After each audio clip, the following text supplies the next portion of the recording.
Parce que la Bible est claire. Prier. Le mot c'est communiquer. Et communiquer, tu ne peux parler qu'avec quelqu'un.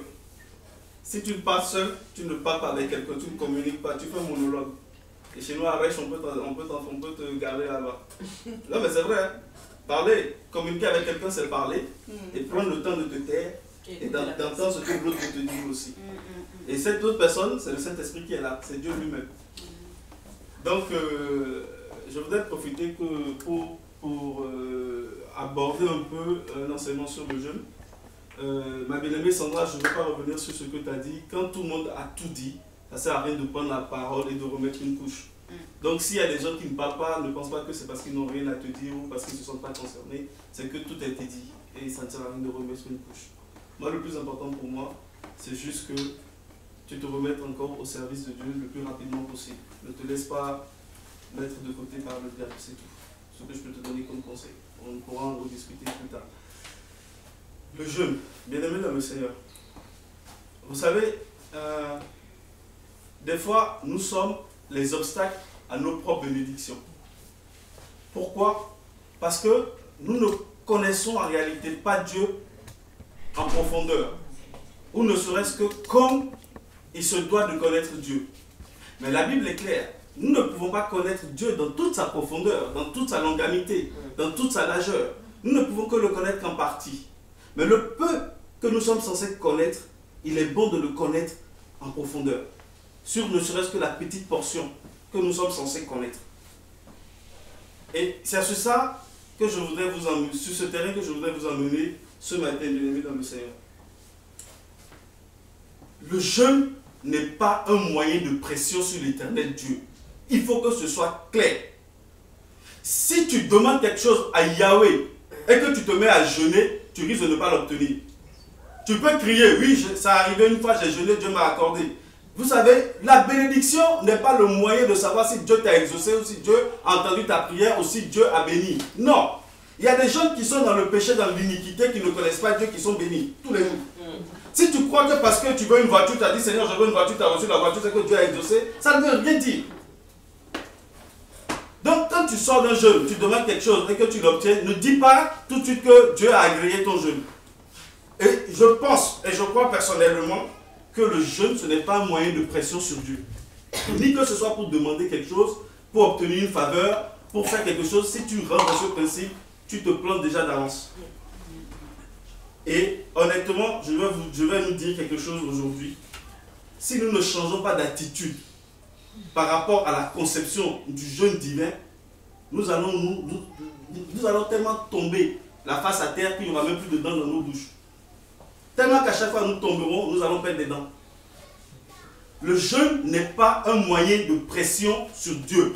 On ne peut pas faire un jeûne en disant non, quand je vais jeûner, je vais l'obtenir. Et se mettre à nier les sommes de Daniel. Daniel a jeûné, je ne sais pas quoi, 21 jours. Il a jeûné, il a demandé. Et quand il a demandé, parce qu'il jeûnait, la force était décuplée à l'ange Michael. Oui, c'est vrai. Mais ce n'est pas une doctrine que tu te mets ou que tu commences à interpréter comme tu veux. La Bible n'a jamais dit que si tu veux obtenir quelque chose de la part du Seigneur, il faut que tu te mettes à jeûner. Dieu a simplement dit, demande et il te sera donné. Cherche et tu trouveras. Fouille. Le jeûne n'a rien à voir avec l'obtention de ta bénédiction. Si tu ne comprends pas ça et que tu commences à jeûner en disant ça sera un moyen d'obtenir ce que j'espère de la part du Seigneur, tu risques de ne pas l'avoir. Parce que Dieu, ce n'est pas, tu ne peux pas faire du chantage avec Dieu. Mes amis, on ne peut pas. Dieu sonde des cœurs, Dieu sonde des profondeurs des reins. Mes amis, avant que tu n'ouvres ta bouche pour demander quelque chose à Dieu, Dieu sait. Ça ne sert à rien. Frère, le jeûne par définition, c'est l'humiliation de son âme. Point. Psaume 35, verset 13. Depuis l'ancienne alliance,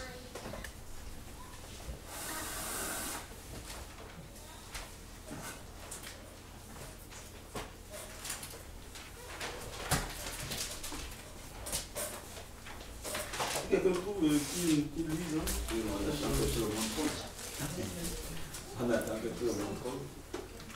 On retrouvera cette définition dans le psaume 35 au verset 13. 35, verset 13. Et nous allons le retrouver aussi dans le livre d'Ésaïe 58. Que Dieu ouvre notre intelligence pour que nous puissions percevoir sa parole. Ça va nous guérir dans beaucoup de choses, frère.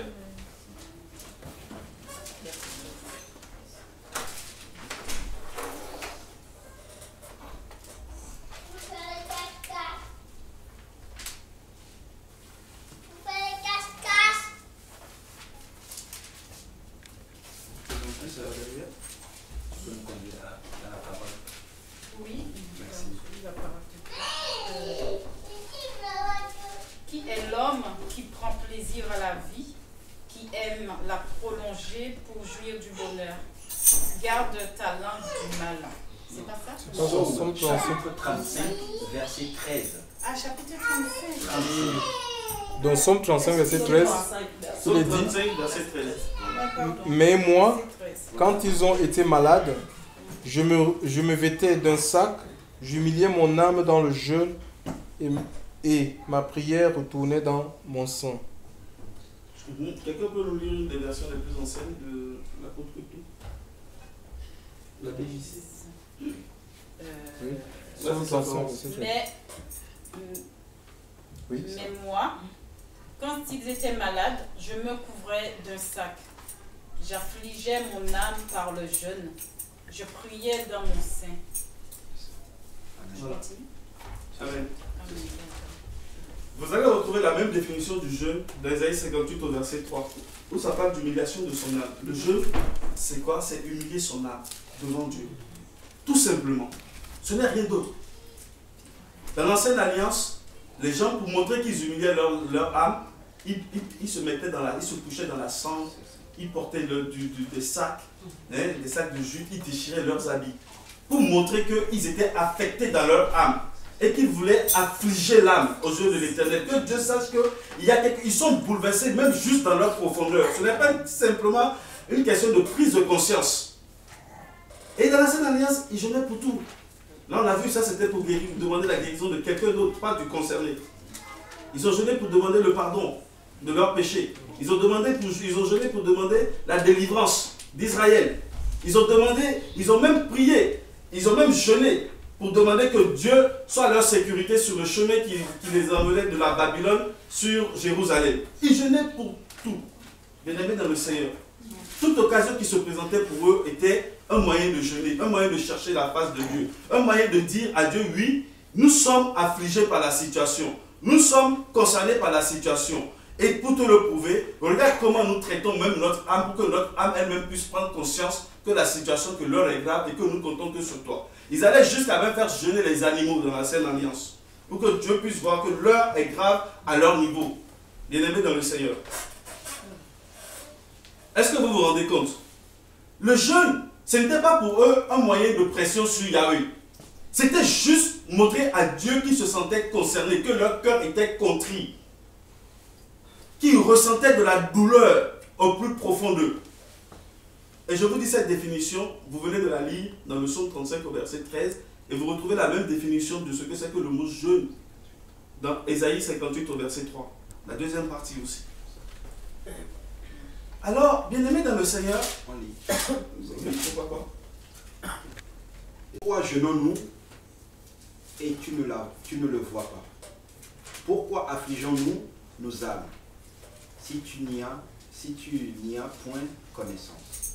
Voici le jour de votre jeûne. Amen. Vous trouvez votre plaisir et vous oppressez tous vos travailleurs. Amen, amen. C'était pour la deuxième partie du verset 3.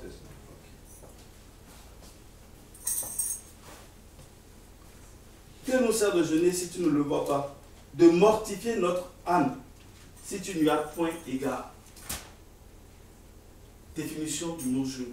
Mortifier son âme, humilier son âme. Tout simplement. Juste un moyen de transcrire quelque chose qui se passe au plus profond de nous. Et je vous dis, vous prenez Néhémie 9, vous allez voir, ils ont jeûné pour le retour. Ils ont jeûné dans Esther, ils ont déclaré des jours de jeûne. Ils ont jeûné même pour le pardon des péchés. Ils ont jeûné pour tout, bien-aimés dans le Seigneur. Maintenant, la réelle question, si vous prenez conscience alors en ce moment, de savoir que vous ne pouvez pas jeûner pour mettre une pression sur Dieu en disant, Seigneur, nous jeûnons, donne-nous ce que nous voulons. Nous jeûnons parce que nous voulons obtenir quelque chose de toi, alors nous jeûnons. Si vous commencez à comprendre cela, vous pouvez comprendre que vous êtes appelé même à jeûner effectivement pour tout. Voilà pourquoi Dieu dira, jeûnez et priez sans cesse. Il ira jusqu'à dire aux gens qui l'observaient que les disciples ne jeûnent pas et ne prient pas. Pourquoi? Parce qu'il est encore au milieu d'eux. Mais lorsqu'il partira, ils sentiront la pression qui les environneront et personne ne leur dira de passer du temps dans la prière et dans le jeûne. L'enseignement de Dieu ne se limitait pas seulement à croire que Dieu voulait qu'on jeûne parce que le jeûne donnait une certaine autorité, une certaine puissance pour chasser les démons. Non. Ce qui était vrai dans l'ancienne alliance, elle est vrai aussi dans la nouvelle alliance. Bien-aimés dans le Seigneur. Le jeûne, ce n'est pas une question de l'ancienne alliance. Si c'était une question de l'ancienne alliance, Jésus ne allait pas la recommander aux disciples que nous sommes de la nouvelle alliance. Le jeûne, ce n'est pas une question de la loi de Moïse, bien-aimés dans le Seigneur. Et si tu comprends que le jeûne n'est pas le moyen d'obtenir quelque chose de la part du Seigneur, tu ne dois pas avoir de difficulté pour entrer en jeûne. Tu ne dois pas avoir de sujet de jeûne. Dans certains systèmes dont nous sommes sortis, on nous a dit, si tu n'as pas un thème de jeûne, ne jeûne pas. Dans certains systèmes, on a été jusqu'à dire que si tu veux jeûner, tu dois obligatoirement être sec, à jeûne. Et ne pas boire de l'eau, ne pas manger, sinon ce n'est pas un jeûne. Mais ces mêmes personnes vous citent le jeûne de Daniel. Ça se demandait s'ils lisent la parole, s'ils vont eux-mêmes plonger les regards dans la parole de Dieu pour savoir quel est le jeûne de Daniel. Le jeûne de Daniel a été un jeûne partiel. La première fois que Daniel a jeûné, la Bible dit qu'il a mangé que des légumes. La deuxième fois, qui a été le plus long de 21 jours, il a rajouté quelque chose. Il dit, je ne mange pas de viande et je ne bois pas de vin. Pourtant, ce jeûne a été aussi puissant et il a vu la main de Dieu intervenir. Pourquoi obliger les gens à ne pas manger et à ne pas boire, mes amis? Nous ne sommes plus sous des jougs, bien-aimés dans le Seigneur. Le fardeau du Christ est léger. Arrêtons cela, bien-aimés dans le Seigneur. Laissons le Saint-Esprit nous conduire personnellement dans le type de jeûne qu'il veut que nous passions. Ne soyons pas une pierre d'achoppement les uns pour les autres. Oui, il est merveilleux de pouvoir jeûner sans boire et sans manger. C'est l'extrême, c'est super, c'est beau, bien-aimé dans le Seigneur. Mais à quoi cela te sert-il si tu dois jeûner et ne te priver seulement de nourriture, de boisson? On n'est pas dans un régime, bien-aimé, alimentaire. Si tu ne passes pas plus de la parole, alors ton jeûne est annulé, il devient un régime alimentaire. Bien-aimé, comprenons les choses du Seigneur, afin de ne pas nous perdre personnellement. C'est trop facile d'être au boulot, comme moi, de 9h à 19h, et la soeur Florence m'est témoin. Si j'ai une pause que de 10 minutes le matin, une pause de l'après-midi, si mes collègues n'oublient pas de venir me remplacer. Et la pause de 1 heure pour manger. Oui, ce serait trop facile pour moi de jeûner que sur mes jours de travail. Parce que je ne prierai pas, je ne louerai pas, et je pourrais dire oui, j'ai jeûné. Je n'ai même pas le temps de sentir la faim ou quelque chose, parce que je suis tellement occupé. Et plus difficile pour moi de jeûner lorsque je suis de repos. Pourquoi? Parce que je vais prier 1 ou 2 fois. Je ne vais pas regarder la télé, il faut que je me sépare du monde et aller faire dodo. Non! Si tu jeûnes pour te coucher, pour dormir, laisse tomber. Ne te punis pas. Vivons le jeûne de façon agréable au Seigneur. Bien-aimé dans le Seigneur. Même si le repas tu l'as et que tu décides de ne pas le manger, sois prêt même à le partager avec les gens du dehors, à le donner. Dans Ésaïe 58, Dieu dira qu'il prend plaisir à ce type de jeûne. Tu ne peux pas jeûner pour faire des économies parce que la fin du mois elle est dure. Oh, mais si je peux jeûner 3 jours ou 5 jours, je vais pouvoir boucler le mois. On est où là? Mes amis, arrêtons ça. Arrêtons cela, bien-aimés dans le Seigneur. Arrêtons cela. Le jeûne, ce n'est pas une question d'une ancienne alliance ou quoi qu'est-ce, ou de la loi de Moïse ou quoi qu'est-ce, parce que Jésus nous l'a ordonné, Jésus nous l'a recommandé. Et lorsque vous allez prendre Luc 18, au verset 12, vous allez voir que les gens de l'ancienne alliance avaient au minimum 2 jours par semaine qu'ils pratiquaient le jeûne. Et ça a été reconduit. Lorsque Christ est parti, les apôtres jeûnaient, frère.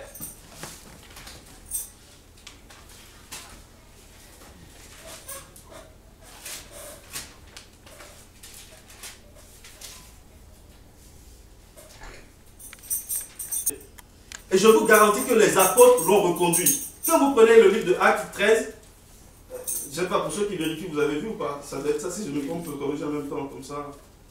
Surtout que c'est filmé, il ne faut pas aller dire n'importe quoi. C'est bien Luc 18, verset 12, Daniel? C'est ça. Hein? Luc 18, verset 12. Et vous allez voir que après que Christ soit parti, soit ressuscité, enlevé au ciel, les apôtres ont continué cela. Dans Acte 13, la Bible ne nous dit pas pourquoi ils ont jeûné, s'ils avaient un thème. Vous voyez, parce que ce n'est pas le plus important pour Dieu. La Bible dit que pendant qu'ils servaient Dieu dans leur ministère et le jeûne, c'est quelque chose qu'ils ont reconduit. Ils jeûnaient. Ils jeûnaient. Ça doit être un mode de vie. Si dans l'ancienne alliance, c'était facile pour eux que chacun ait 2 jours où ils jeûnaient. Certains ont été jusqu'à dire que 2 jours même, vous savez, ce n'est pas une exigence. Si tu peux que faire une journée, c'est mal si tu te décides de jeûner 1 fois par semaine pour lui être agréable. Si tu peux faire plus de 2 jours, en quoi est-ce que cela est-il mal? Et dans Actes 13, vous allez voir que les apôtres se réunissaient dans les maisons. Pourquoi? Pour servir Dieu.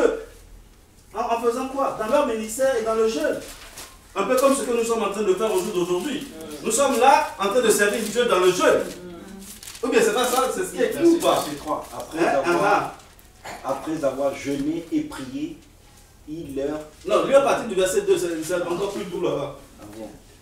Et tandis qu'il servait le Seigneur et jeûnait, le Saint-Esprit dit, séparez-moi maintenant Barnabas et Saul pour l'œuvre à laquelle je les ai appelés. Donc alors, après avoir jeûné et prié, ils leur imposèrent les mains et ils laissèrent partir. Frère, ça sera une joie pour nous que nous n'ayons pas de thème, de motif, de raison de jeûne et de se dire on se réunit ici pour servir Dieu dans la parole, dans la prière, dans la loi. Et pendant que nous sommes en train de jeûner, que l'Esprit de Dieu mais comme donne des directives concernant la vie des uns et des autres. Amen. Bien-aimés, nous voulons rester dans le système ou nous voulons demeurer et vivre la parole de Dieu? C'est une question que je vous pose et que je me pose. Pour ma part, c'est de vivre la parole de Dieu le plus simplement possible, frère. Retournons aux Écritures.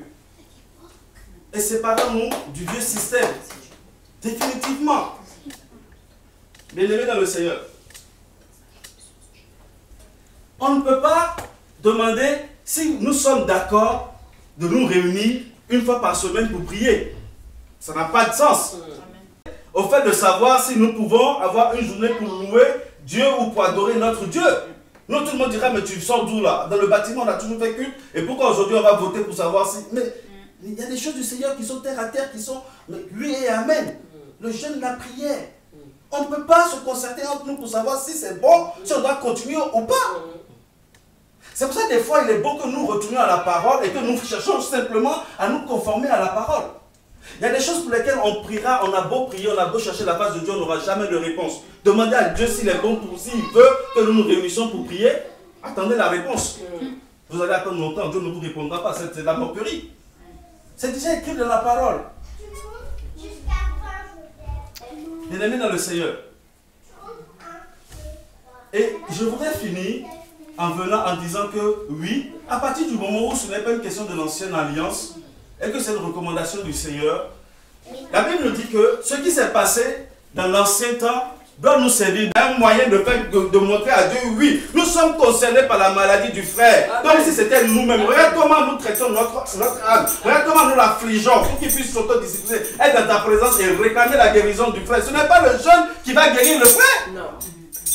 C'est de la même façon que si tu es dans le péché, ou tu confesses ton péché, tu peux jeûner pour le pardon de tes péchés, parce que ce n'est pas le jeûne qui t'accorde le pardon de tes péchés, c'est Jésus-Christ qui t'accorde le pardon des péchés. Frère, et je vous invite à prendre maintenant Acte 9 au verset 9. Frère, si tu es dans, si aujourd'hui... Louez votre Dieu, chantez des cantiques nouveaux à la gloire de votre Dieu, car il est là, le Dieu parfait.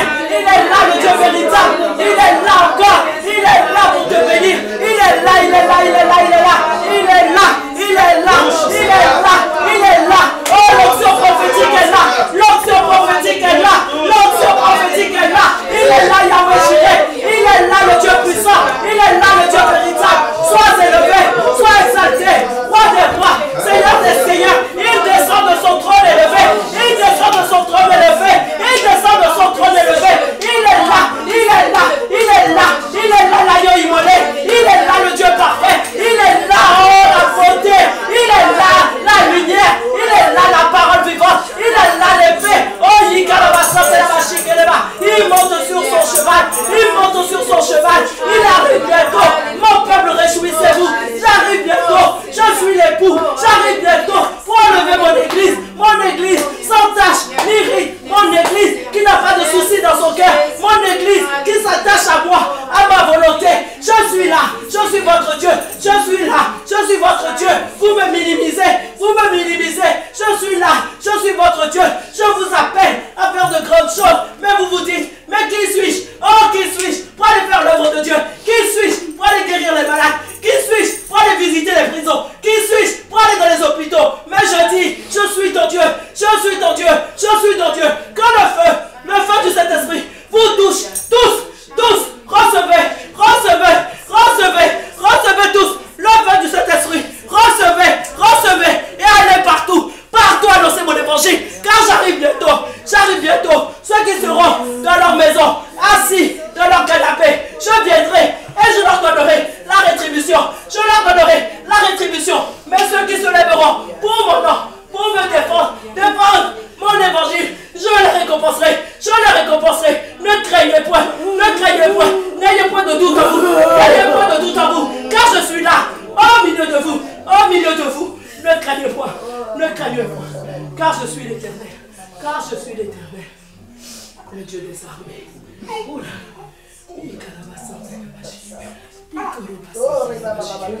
Merci Seigneur Jésus. Merci Seigneur Jésus.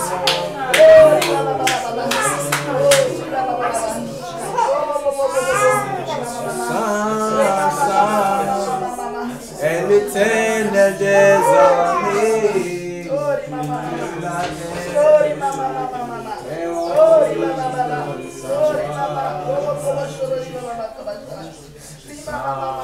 Saint est l'Éternel des armées. Toute la terre est remplie de sa gloire. Merci pour ta grâce, Jésus. Merci pour ton amour, Seigneur. Merci pour ta vie, Jésus. Merci parce que, Seigneur, tu vis, Seigneur. Tu ne changes pas, Seigneur. Tu es le même hier, aujourd'hui, éternellement. Seigneur, mon âme, Seigneur, se réjouit, Seigneur, mon Dieu. Le roi, Seigneur, combien, Seigneur éternel. Seigneur, tu es là, Seigneur. Tu es là, Seigneur Jésus. Seigneur, tu veux, Seigneur éternel. Oh mon Dieu, que ton peuple, Seigneur, se lève pour toi. Tu veux que ton peuple se lève pour toi. Toi, Église, tu entends ma voix et tu ne me suis pas. Tu entends ma voix, tu ne me suis pas. Oh, combien je veux vous utiliser. Vous êtes mes élus dans cette ville. Vous êtes mes élus. C'est vous que j'ai choisi. Mon peuple, ne te décourage pas, parce que je suis là, toujours près de toi. Tu te dis pourquoi, mais arrête de dire pourquoi, parce que je suis là, je te le dis encore, que je suis là, je ferai de grandes choses avec vous. J'ai prévu de me révéler dans cette ville, parce que c'est une ville remplie d'iniquité, remplie du péché, remplie.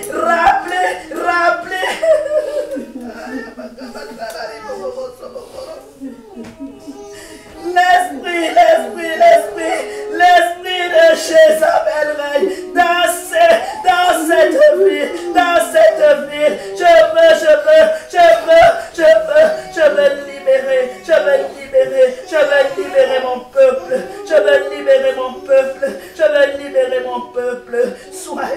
Soyez dans la joie. Soyez dans la joie. Ne vous découragez pas. Ne vous découragez pas. Je suis avec vous. Je suis avec vous. Je suis avec vous. Je suis avec vous. Je suis avec vous. Alléluia.